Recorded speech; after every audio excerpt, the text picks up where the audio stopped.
Bonjour les amis, nous sommes le samedi 2 mars 2024 et je vais vous présenter l'actu crypto de cette fin de semaine. On parlera surtout essentiellement du XRP, un petit peu de quelques articles sur la crypto-monnaie, sur l'économie en général. Ensuite un petit peu sur HBAR et pour finir aussi sur la petite minute complotiste. On va commencer donc l'actualité. Déjà on peut regarder que le market cap dans l'ensemble il est à 2 trilliards 44, il y a eu un afflux énorme.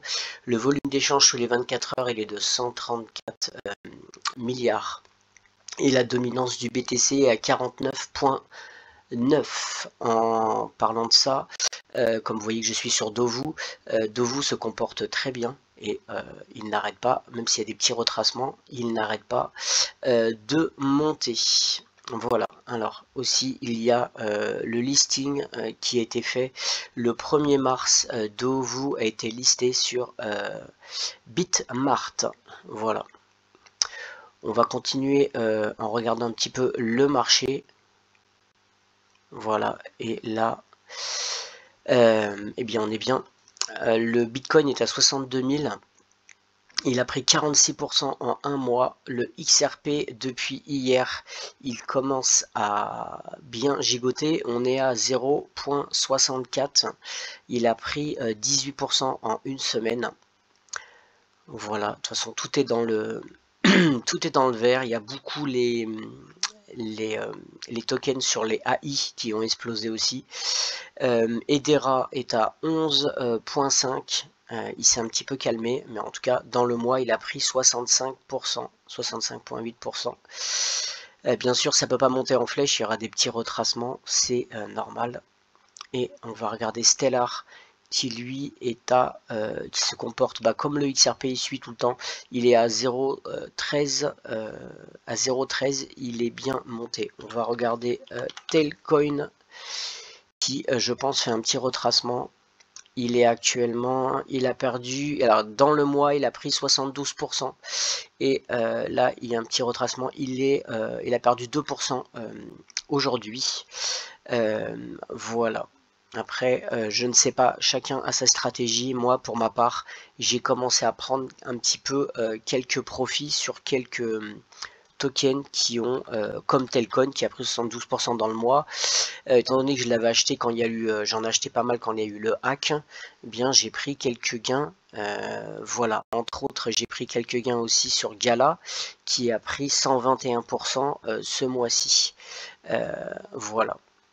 Et j'attends pour un Dent qui a pris 94% ce mois-ci et je vais bientôt prendre aussi quelques profits. Voilà, après c'est à vous de faire de gérer votre stratégie. Pour ce qui est de SHX, il a perdu cette semaine 16%, bien sûr il avait pompé énormément, donc il va commencer, il retrace, mais justement s'il continue à retracer, j'en rachèterai un petit peu.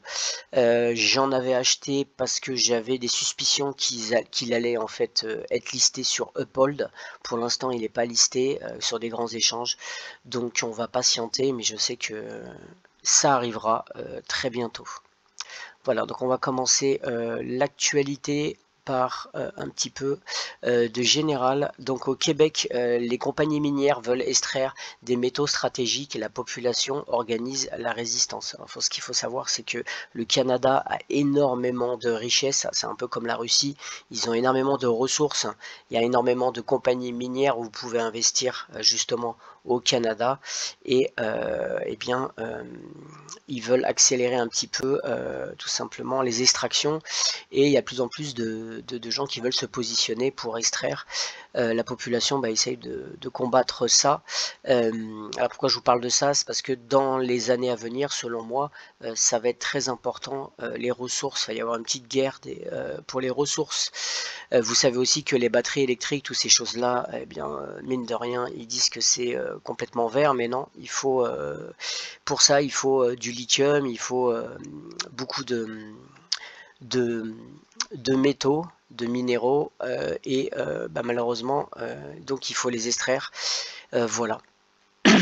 Donc moi je pense personnellement que il est important de se positionner sur les compagnies minières. En tout cas c'est ce que je vais faire. Une autre chose sur justement c'est un mineur de cuivre chinois qui détient 18,4% de la société minière canadienne First Quantum a vendu des actions pour aider à résoudre les problèmes au Panama. Il faut savoir que First Quantum était au Panama, il y a eu des manifestations, il y a eu des petits soucis, parce qu'ils voulaient que ça reste quelque chose, le Panama, les gens voulaient que ça reste tout simplement au Panama, et donc ça a été à l'arrêt, il y a eu des manifestations, etc., assez soutenues, et eh bien, il y a une personne, un mineur chinois qui a acheté 18,4% de la société minière canadienne. Voilà. Il faut savoir que les Chinois, pareil, ont pas mal de ressources et investissent aussi beaucoup dans les compagnies minières. On va passer maintenant. Toujours l'or, eh bien, les banques continuent d'acheter de l'or. Là, on peut voir un petit peu le stock d'or global des banques centrales à la fin 2023, les États-Unis avec 8133 tonnes. La France, elle, a 2436 tonnes. Il faut savoir que, je pense qu'il y a beaucoup de gens qui ne le savent pas, mais durant la présidence de Sarkozy, il en a vendu un paquet. Voilà, la Chine qui a 2235 tonnes. Alors les États-Unis sont vraiment au-dessus. Alors comme vous le savez, on a déjà fait des articles, tout simplement c'est pour se protéger, c'est une monnaie universelle, on le sait, réduire la dépendance au dollar, ça c'est pour beaucoup, pour les pays des BRICS par exemple. S'il y a une crise, un effondrement, l'or est toujours la monnaie refuge. Voilà, et on va voir l'évolution du stock d'or des banques centrales, et on peut voir que à part le Kazakhstan, lui, a perdu la moitié, donc je pense qu'il avait besoin de liquidité. L'Ouzbékistan, pareil, 24%. La Tchéquie, plus 18%. La Libye plus 30, Singapour plus 76, la Pologne qui je vois depuis quelques années n'arrête pas d'acheter, plus 130, et la Chine plus 224. Voilà. Donc je vous rappelle, en tout cas moi c'est, je vous rappelle que mes gains crypto, il y aura une grande partie qui ira en tout cas dans les métaux précieux et dans les actions minières. Voilà. On va passer maintenant à l'actualité sur tout simplement le XRP. Et on va commencer tout simplement par cette nouvelle. Alors la SEC contre Ripple, allégation du prix de manipulation du XRP. Les documents judiciaires révèlent une manipulation potentielle du prix du XRP par Ripple, suscitant un débat au sein de la communauté des crypto-monnaies. Des documents judiciaires ont révélé une collaboration potentielle entre Ripple et un teneur de marché pour influencer le prix du XRP. Certains experts ont prétendu avoir manipulé et d'autres ont suggéré que cela faisait partie des efforts de stabilisation. Donc certains experts disent que eux, c'est tout simplement pour pouvoir stabiliser que tout simplement ils utilisent, on verra, c'est des bots qu'ils utilisent entre autres. Voilà. Ces développements ont ajouté une autre couche à la bataille juridique en cours entre Ripple et la SEC. En fait, si les documents sont sortis, il y a une personne qui a sorti des documents et justement la SEC en profite justement pour rebondir et essayer d'attaquer Ripple pour maintenant manipulation.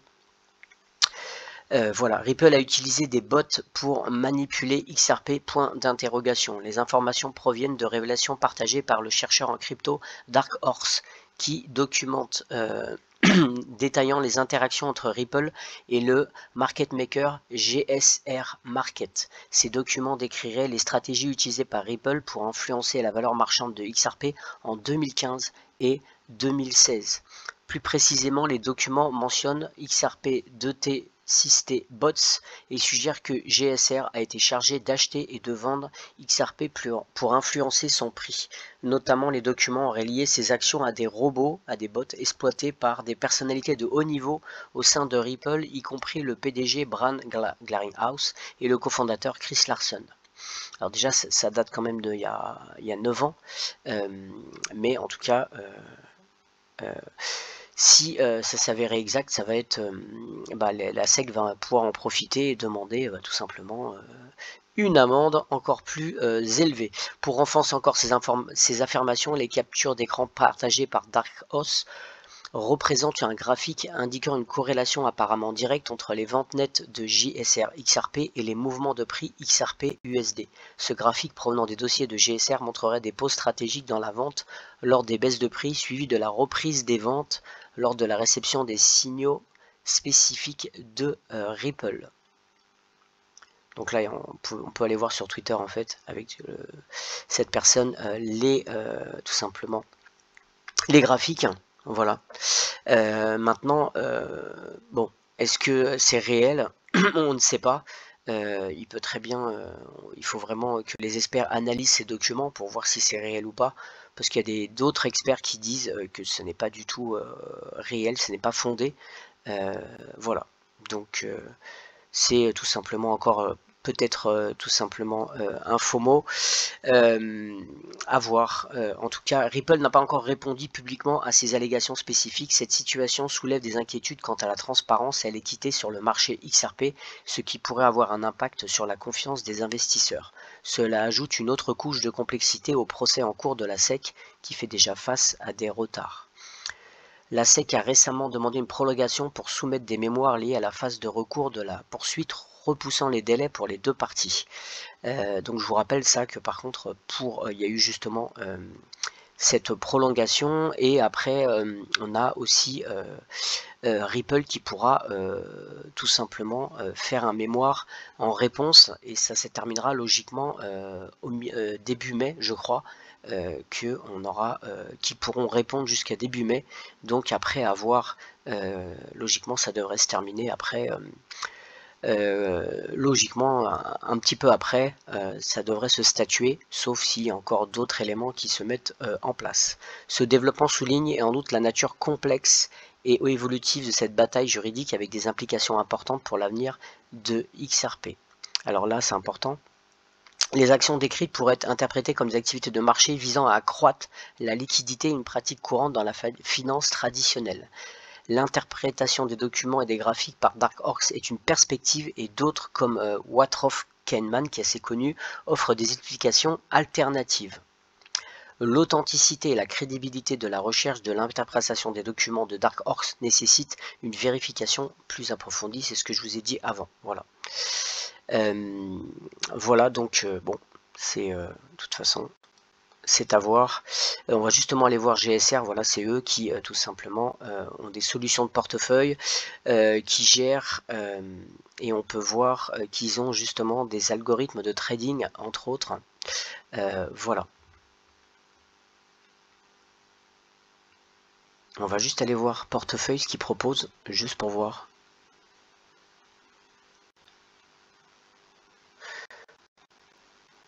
D'accord, ok, très bien.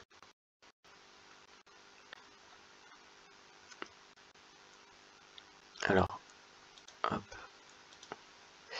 Alors GSR est un actif multi-stage investisseur dans plus de compagnies, centres entreprises et protocoles de premier plan qui construisent l'avenir de la finance et de la technologie. Nous formons des partenariats durables avec nos sociétés de portefeuille grâce à notre gamme de services et à notre équipe mondiale. GSR investit dans des projets, des échanges et des fournisseurs de services au sein de l'écosystème de la crypto et du Web 3.0. Voilà. On va passer à une autre actualité sur Ripple. Alors, tout simplement, ça c'est tout simplement pour vous remémorer, ça date de 2023. Ripple travaille avec la BIS sur le groupe de travail des paiements. La banque des règlements, la BIS, annonce que Ripple, ça c'était en août 2023, que le XRP est en tant que membre officiel de son groupe de travail pour les paiements tout simplement transfrontaliers. Cette task force fait partie du comité BIS sur les paiements et les infrastructures de marché composé de 33 entités plus le président Ulrich Blinzel, directeur des infrastructures de marché général paiement à la Banque Centrale Européenne. Alors pourquoi je vous mets ça, vous allez voir par la suite. Voilà. Là, on peut voir, ça date tout simplement eh bien d'hier. La BRI, c'est-à-dire la BIS, émet des recommandations réglementaires pour les accords mondiaux de stablecoin. Alors, la Banque des règlements internationaux a émis des recommandations pour la réglementation, la supervision et la surveillance des accords mondiaux de colocation. La BIS a proposé des recommandations pour réguler des pièces stablecoin. Stable mondial, c'est stablecoin. Voilà, donc là maintenant c'est officiel. Dans un résumé des recommandations émises jeudi, la BIS décrit les CGC. Alors les CGC, c'est tout simplement ce qu'on appelle des groupes de stablecoin comme des pièces stables largement adoptées avec une portée et une utilisation potentielle dans plusieurs juridictions. Largement adoptées avec une portée et une utilisation potentielle dans plusieurs juridictions. Un CGC, donc en fait c'est tout simplement stablecoin, pourrait devenir d'importance systémique. Donc vous voyez, pourrait devenir d'importance systémique dans une ou plusieurs juridictions, a déclaré la BRI. La recommandation pour les arrangements GSC. Le résumé de la BRI a décrit les principales recommandations visant à lutter contre les risques de stabilité financière posés par les stablecoins au niveau national et international. Les recommandations visent également à soutenir l'innovation du stablecoin et à offrir aux juridictions la flexibilité nécessaire pour mettre en œuvre des approches nationales. Certaines des recommandations clés appellent les juridictions mondiales à être prêtes à réglementer et à superviser les activités mondiales stablecoin, arrangements axés sur la coopération transfrontalière, la coordination et l'échange d'informations. Les recommandations décrivent les priorités des autorités mondiales pour s'assurer que le cadre de gestion des risques de la CGC sont efficaces.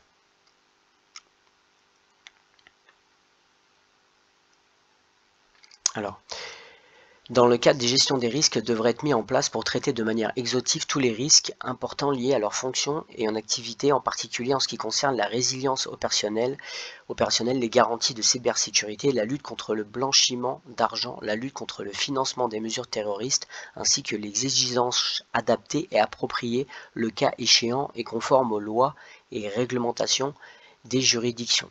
Les domaines clés du résumé de la recommandation portent également sur le stockage des données et l'accès aux données, les droits des rachats et les exigences prudentielles.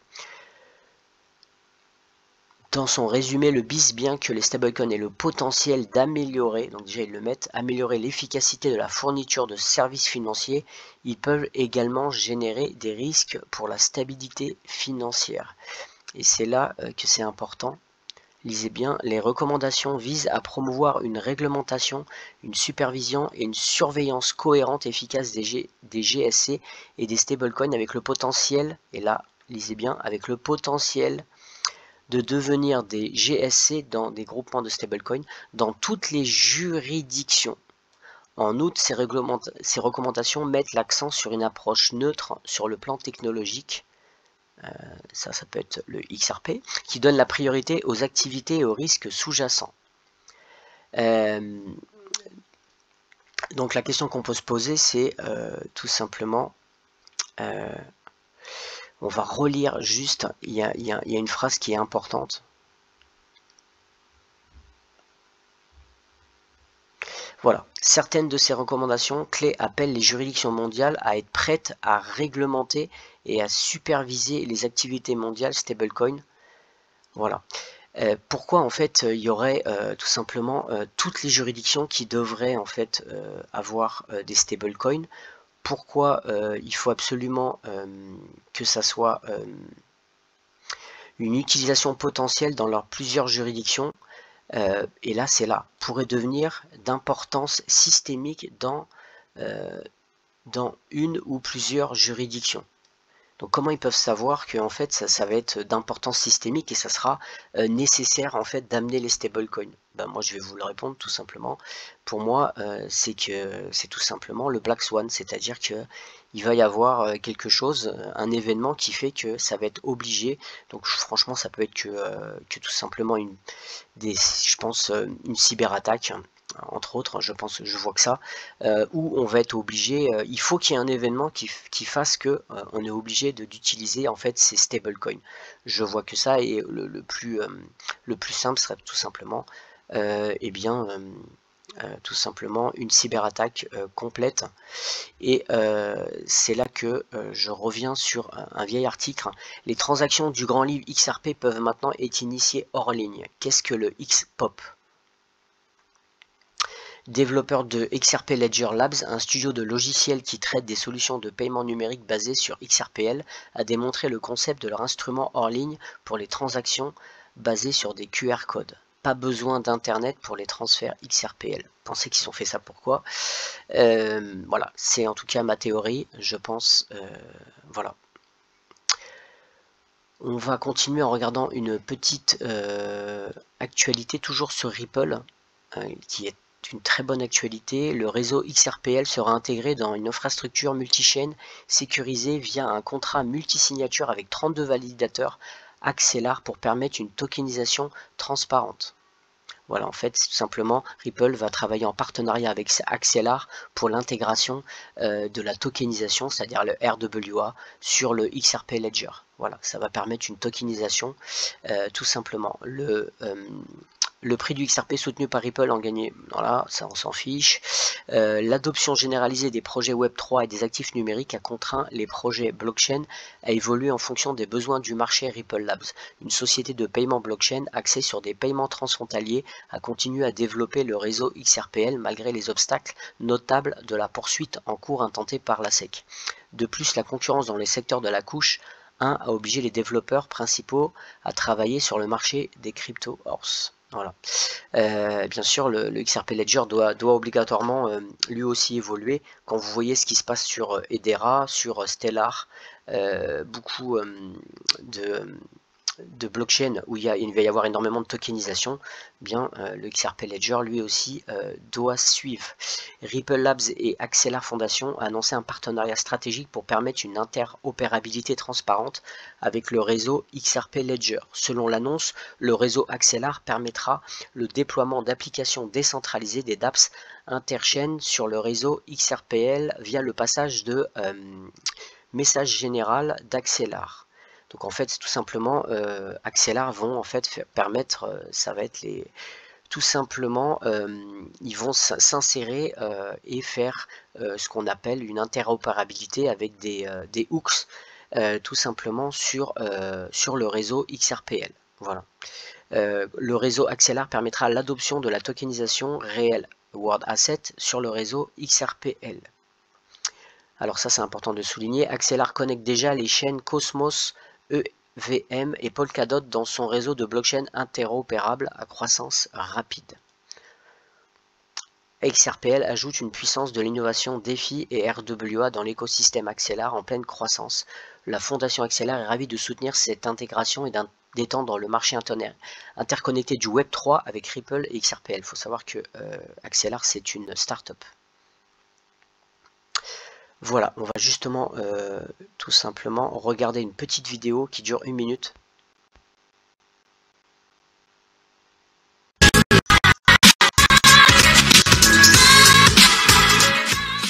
Ripple has partnered with the Canadian startup Axelar Foundation to enhance the XRP Ledger blockchain's capabilities, focusing on the tokenization of real-world assets.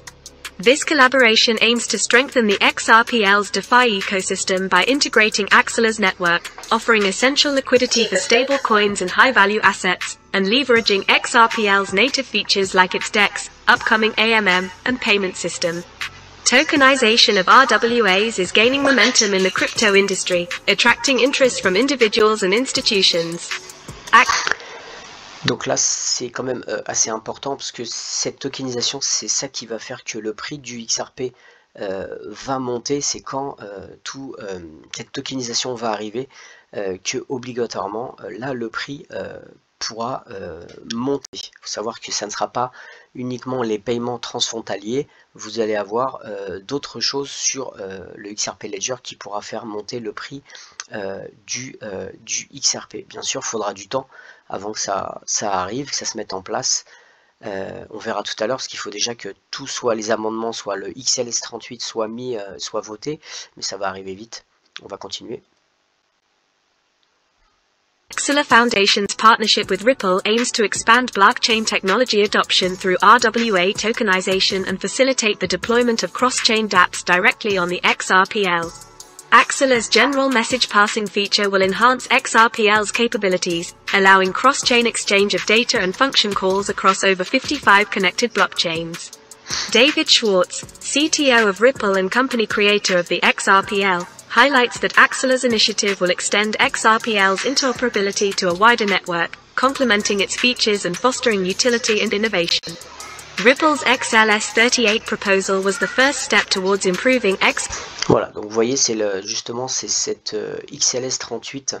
En fait, c'est tout simplement les chain bridge qui est pour l'instant en amendement, qui va permettre justement cette interopérabilité. XRPL's interoperability, and the partnership with Axela Foundation further expands this by connecting XRPL with Axela's network of blockchains. XRPL has been operational for over a decade, and recent trends show mixed network activity. While active addresses decreased, transactions and NFT mints saw significant increases, especially with the introduction of the XLS20 standard in 2022. Voilà. On va continuer, donc j'ai terminé pour tout ce qui est sur Ripple. On va juste... je vais juste regarder 2 petites secondes.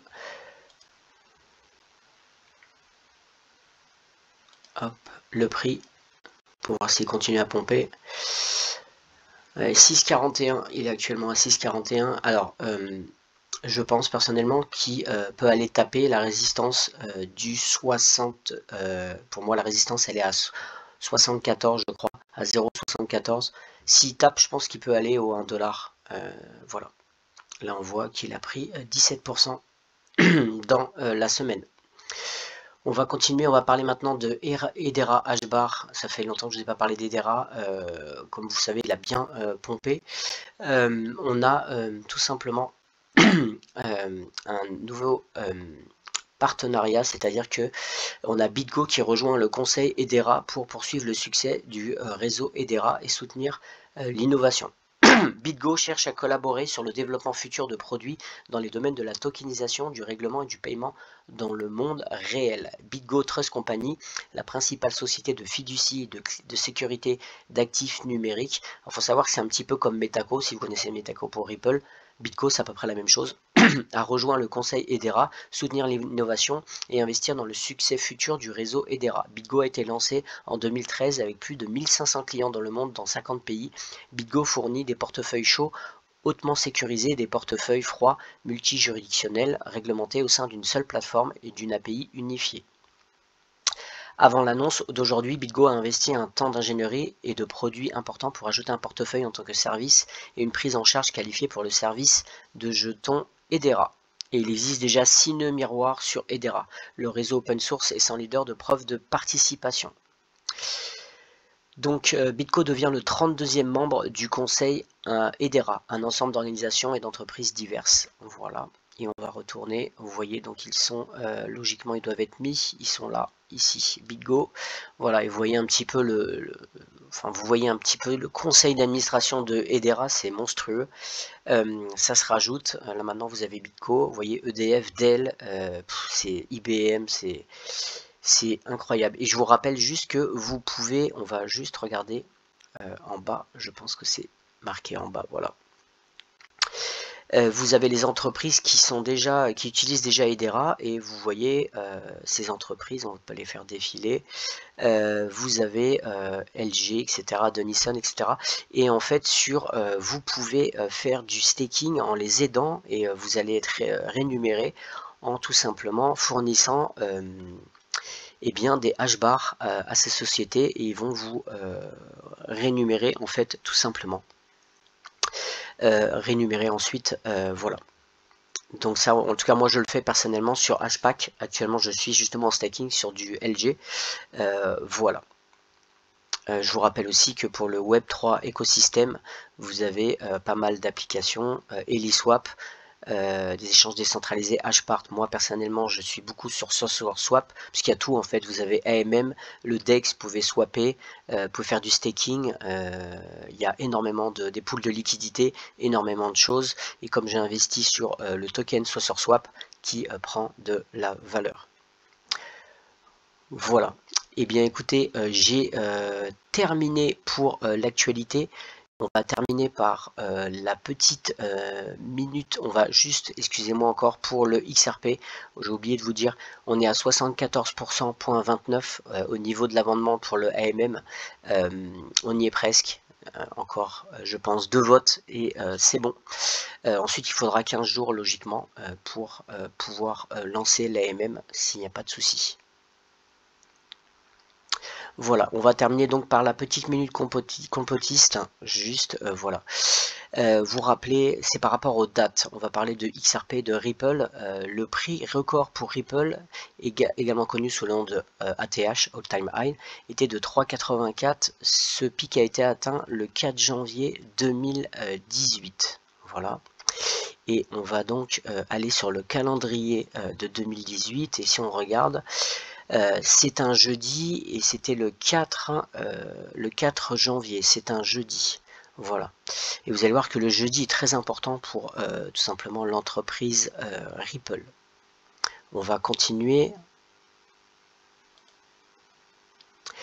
La SEC contre XRP, Ripple remporte son procès et ça c'était le 13 juillet. Vous voyez là la date, c'est le 13 juillet. Et on va aller, cette fois-ci c'est en 2023 hein, bien sûr, le 13 juillet, et on va regarder, le 13 juillet c'était un jeudi, et c'était la Saint-Joël, comme par hasard, le jeudi 13 juillet, voilà, et le 13 est très important aussi pour eux, tout simplement, par rapport à la numérologie. On va regarder ça. Signification du nombre 13 en numérologie, c'est chemin de vie. Le numéro 13 en numérologie est le centre du pragmatisme. La nature des 13 est de construire une base solide pour le futur. Donc vous verrez beaucoup d'événements sur Ripple qui seront le 13. Voilà. Donc ce que moi je cherche maintenant, c'est, ils aiment le jeudi et ils aiment le 13. Donc on va chercher sur 2024, qu'est-ce qui peut être un jeudi et un 13. Donc on va regarder et on peut voir que le jeudi et un 13, ça peut être le 13 juin. Donc moi je stipule que peut-être le règlement de la SEC serait un jeudi 13 juin. En plus, en mai, il y a la fin du mémoire de Ripple, donc ça correspondrait peut-être le jeudi 13, on verra. En tout cas, on va rester à l'affût sur les grandes lignes de Ripple, parce que souvent c'est un 13 et c'est tout le temps un jeudi. Voilà. Et bien écoutez, j'ai fini pour la petite minute complotiste, j'espère que ça vous a plu. N'hésitez pas à liker, à vous abonner et à mettre un petit commentaire si vous voulez. À très bientôt, ciao.